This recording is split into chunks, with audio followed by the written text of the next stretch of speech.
এই মুহূর্তে উত্তর 24 পরগনার সন্দেশখালীর পরিস্থিতি জানবো, সরাসরি কথা বলবো। আমাদের সঙ্গে রয়েছেন প্রতিনিধি সন্দীপ সরকার। সন্দীপ, আমরা যেমনটা জানতে পেরেছি যে এবং যে ছবি আমরা দেখলাম, ইডি আধিকারিক মেরে তার মাথা ফাটিয়ে দেওয়া হয়েছে, ইডি আধিকারিকদের গাড়ি ভাঙচুর করা হয়েছে, তাদের অটোয় করে এলাকা ছাড়তে হলো, এমনকি তোমাদের উপরও আক্রমণ করা হয়েছে।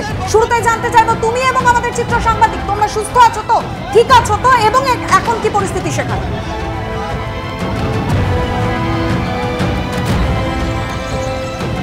দেখো, তার আগে দেখিয়ে নি এই যে কেন্দ্রীয় আধা সামরিক বাহিনীর জওয়ানরা যারা ডিউটিতে গিয়েছিলেন, যারা তল্লাশি অভিযানে গিয়েছিলেন তৃণমূল কংগ্রেসের নেতা শাহজাহান শেখের বাড়িতে, তাদের গাড়ির কি অবস্থা করা হয়েছে তুমি দেখতে পাবে। এখানে কেন্দ্রীয় আধা সামরিক বাহিনীর জওয়ানরা তারা তাদের এই ভাঙা গাড়ি নিয়ে তারা প্রাণ বাঁচাতে পালিয়ে এসেছেন। পালিয়ে এসে তারা রাস্তার একটি জায়গায় বাসন্তী হাই রোডের ওপরে তারা সেখানে দাঁড়িয়ে রয়েছেন। গাড়ি ভেঙে গেছে, গাড়ির দরজা কার্যত তুবড়ে গিয়েছে, আমরা দেখতে পাচ্ছি গাড়ির দরজা তুবড়ে গিয়েছে, ভাঙচুর চালানো হয়েছে। পরপর কেন্দ্রীয় আধা সামরিক বাহিনীর জওয়ানরা এই মুহূর্তে দাঁড়িয়ে রয়েছেন, কিন্তু তারা যাদের নিরাপত্তা দিতে এসেছিলেন সেই ইডি আধিকারিকরা তারা কিন্তু তাদের থেকে বিচ্ছিন্ন, সম্পূর্ণভাবে বিচ্ছিন্ন। তারা প্রাণ ভয় তারা পালিয়ে গিয়েছেন। আমি একটু ঘটনাটা গোটাটা বর্ণনা করতে চাইবো। আমার সঙ্গে রয়েছেন সন্দীপ সাধুকা, আমার ক্যামেরা প্রতিনিধি এখন এই মুহূর্তে। আমার যিনি ক্যামেরা প্রতিনিধি ছিলেন সঞ্জয় চট্টোপাধ্যায়, তার ভালো রকমভাবে তার আঘাত লেগেছে, তাকে ব্যাপকভাবে ফেলে মারধর করা হয়েছে। আমাদের গাড়ির চালক পঙ্কজকে মারধর করা হয়েছে, আমাদেরকেও। এই মুহূর্তে তুমি দেখতে পাবে কেন্দ্রীয় আধা সামরিক বাহিনীর জওয়ানরা তারা দাঁড়িয়ে রয়েছেন। এই মুহূর্তে তাদের উচ্চপদস্থ আধিকারিকরা পৌঁছেছেন, কিন্তু ঘটনা যেটা ঘটে গিয়েছে তা একেবারেই অকল্পনীয় একটা ঘটনা। আজকে সকাল 7:10 নাগাদ প্রথম শাহজাহান শেখের বাড়ির দরজায় কড়া নাড়েন ইডি আধিকারিকরা। 7:10 তারা পৌঁছেছিলেন।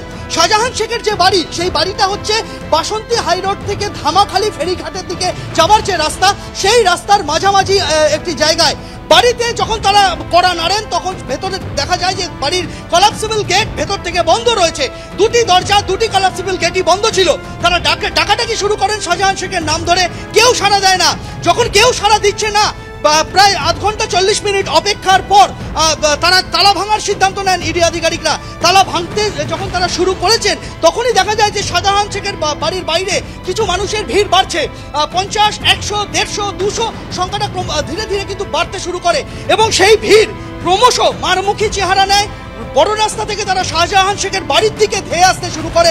তারা চিৎকার করতে থাকে যে ইডিকে মার, ইডিকে মার। কারা এসেছেন, চক্রান্ত করা হচ্ছে, তাদের প্রিয় নেতার বাড়িতে কোনো রকম তথ্য না জানিয়ে ইডি এসে অন্যায় করেছে। এই কথা বলতে বলতে তারা মারমুখী হয়ে বাড়ির দিকে চড়াও হয়, এবং শুধু বাড়িতে এসে তারা ক্ষান্ত হয়নি, গোটা বাড়ি তারা ঘিরে ফেলে। বাড়ির সামনে থেকে মারধর, কার্যত মারতে মারতে ইডি আধিকারিকদের এবং কেন্দ্রীয় আধা সামরিক বাহিনীর জওয়ানদের বের করে দেওয়া হয়। যখন তারা বেরিয়ে এসে পালানোর চেষ্টা করছেন গাড়িতে উঠে আধা সামরিক বাহিনীর জওয়ানরা, তখন তাদের গাড়ি ভাঙচুর করা হয়, এবং সেই একটি গাড়ির এই হাল দেখতে পাচ্ছ। অন্যদিকে ইডি আধিকারিকরা যারা ছিলেন তারা মারের ভয় ক্রমশ ছত্রভঙ্গ হয়ে যান, এবং মারতে মারতে তাদের এলাকার বাইরে বের করে দেওয়া হয়, এবং তারা প্রাণ বাঁচানোর তাগিদে এবিপি আনন্দের গাড়িতে চড়ে বসেন। এবং যখন তারা এবিপি আনন্দের গাড়িতে চড়ে বসেছেন তখন এবিপি আনন্দের গাড়ির কি হাল করা হয় দেখতেই পাচ্ছ। এটা আমাদের গাড়ি, এই গাড়ি নিয়ে আমরা গিয়েছিলাম খবরে সম্প্রচারের জন্য। সেই গাড়ি ভেঙে একেবারে গুড়িয়ে দেওয়া হয়। সেই অবস্থায় এবিপি আনন্দের গাড়িতে করে প্রাণ বাঁচানোর তাগিদে ইডির 4 অফিসার পালিয়ে যান। তারা যে পথ দিয়ে এসেছেন তার উল্টো দিকে গ্রামের আরো ক্রমশ ভেতর দিকে তারা ঢুকতে থাকেন, গ্রামের ভেতরের দিকে তারা চলে যান।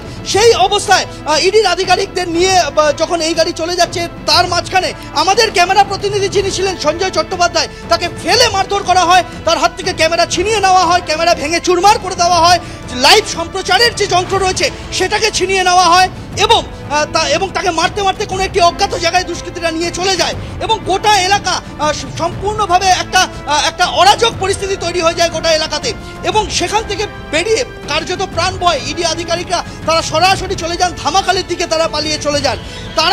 তারা আমাদের এবিপি আনন্দের গাড়ি নিয়ে যখন তারা পালিয়ে গিয়েছেন, তারপরে আবারও এই গাড়ি নিয়ে আমরা আমাদের সহকর্মী সঞ্জয় চট্টোপাধ্যায়ের খোঁজে বের হই, এবং যখন আমরা আবারও সঞ্জয় চট্টোপাধ্যায়ের খোঁজে যাচ্ছি, রাস্তার মাঝখানে একটা ধামাখালি থেকে রাজবাড়ি বলে একটি জায়গা রয়েছে, সে তার মাঝামাঝি একটি জায়গাতে একটি ইট ভাটার সামনে আমাদের গাড়িকে আটকায় জনা 50-এক দুষ্কৃতী, তারা আমাদের পরিচয় জানতে চায়, গাড়ির কাজ কেন ভাঙা এই প্রশ্নের জবাবদিহি তারা চায়।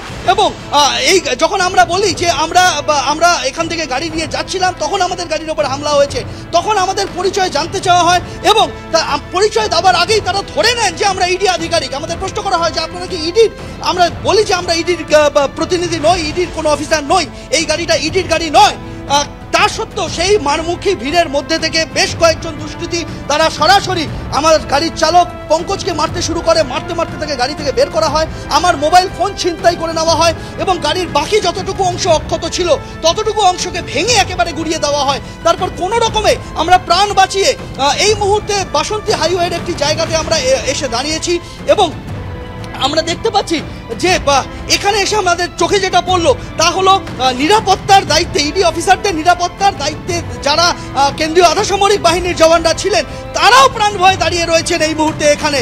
এবং যে ইডি আধিকারিকদের ওপরে হামলার ঘটনা ঘটেছে, তাদেরকে মারধর করা হয়েছে, মাথা ফাটিয়ে দেওয়া হয়েছে, তারা কোনো একটি অজ্ঞাত জায়গায় রয়েছেন, তারা প্রাণ ভয়ে প্রাণ বাঁচানোর জন্য তারা অন্য জায়গায় পালিয়ে গিয়েছেন। আর নিরাপত্তার দায়িত্বে যারা ছিলেন আধাসামরিক বাহিনীর জওয়ানরা, তারাও কিন্তু কার্যত প্রাণের ভয়ে পালিয়ে আসতে হয়েছে সেই শাহজাহান শেখের অনুগামীদের হামলার হাত থেকে বাঁচার জন্য। শাহজাহান শেখের বাড়ির সামনে থেকে তারা চলে এসেছেন। এই মুহূর্তে বাসন্তী হাইওয়ে থেকে ধামাখালির দিকে যে রাস্তা যাচ্ছে তার জায়গায় জায়গায় দুষ্কৃতীরা জড়ো হয়ে রয়েছে, জায়গায় জায়গায় কার্যত রাস্তা অবরোধের পরিস্থিতি তৈরি হয়েছে। পরিচয় জেনে তারপরে শাহজাহান শেখের বাড়ির দিকে যাতায়াত করতে দেওয়া হচ্ছে। পরিচয় দিতে না পারলে শাহজাহান শেখের বাড়ির দিকে যাওয়ার অনুমতি মিলছে না। এই রকম একটা পরিস্থিতিতে গ্রামের ঘুরপথ দিয়ে আমাদের প্রাণ বাঁচিয়ে কিন্তু বেরিয়ে আসতে হয়েছে।